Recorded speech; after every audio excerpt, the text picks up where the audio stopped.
Hey everyone, thanks for tuning in. Steven here with Team Euphoric, and this is day 19 of the 80 Days to Your Dream Body course. Today's protein source is going to be rabbit, and today is going to be a shoulders and arms training routine. And the theme for today's workout is going to be assisted PNF stretching. So right now, I'm going to be demonstrating some more assisted PNF stretches. Now let's get started.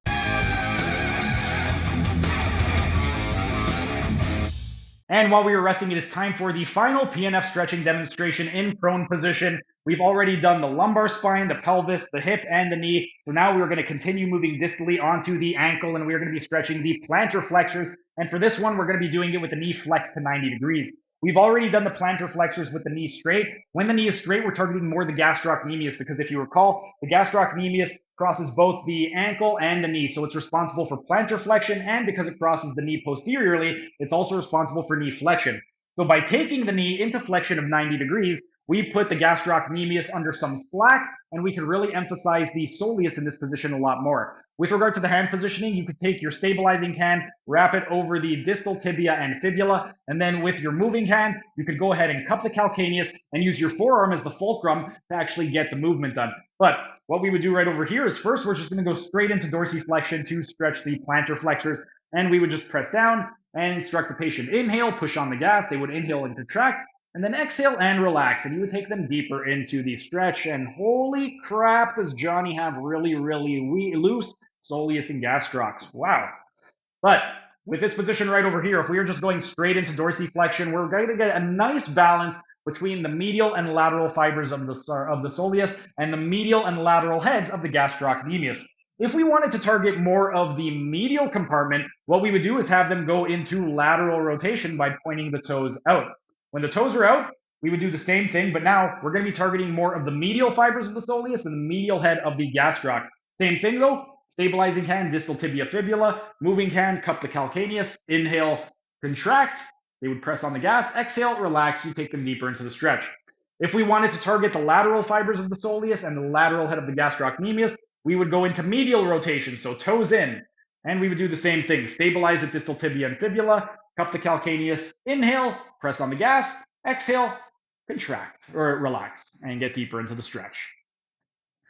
That right over there is for the plantar flexors, and the most that you're going to get from this is the soleus because of the knee being bent. We are still going to be getting the gastrocnemius, but we're going to be targeting the distal attachment of the gastrocnemius, not the proximal, because the proximal attachment is under slack. We will also be targeting a little bit more of the tibialis posterior and the fibularis or the peroneus longus. And to a much lesser extent, we are going to also be targeting the fibularis or the peroneus brevis, the flexor hallucis longus, the flexor digitorum longus, and the plantaris.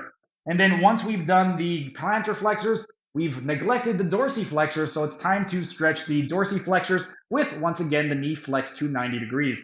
For this one right over here, with regard to the different hand positions, what you can do is just place one hand on the bottom of the calcaneus, one hand at the dorsal surface of the foot, and then you would take them into plantar flexion. And then you would just instruct them, bring your toes down toward the floor. They would inhale, contract, and then exhale, lift, and just lean with your body up to take them into plantar flexion to stretch the dorsiflexors. Once again, we could also play with the different positions. If we want to target more of the lateral compartment, what we would do is have them go into medial rotation and do the same thing. Inhale, toes to ground, exhale, relax.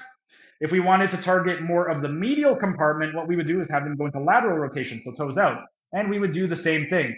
So right now we're targeting more of the medial compartment of the dorsiflexors. Same thing though, we would go inhale, toes down, they contract, exhale, relax, lift, and use your body to lean. When we are targeting the dorsiflexors with the knee flex primarily, that is going to be the tibialis anterior. We're also going to be getting a little bit of stretch in the extensor digitorum longus, the extensor hallucis longus, and we will be getting a little bit of the fibularis or the peroneus tertius, which is a muscle that often does not get stretched. But those are all of the stretches for the lower body. That is how you perform PNF stretching on a patient. If you guys have any questions, let me know. But our rest period is up. Time for the 7th and final set. That was just a tiny taste of what can be found in my members only section. If you enjoyed it, become a member for only $5 a month to get access to hundreds of member only videos.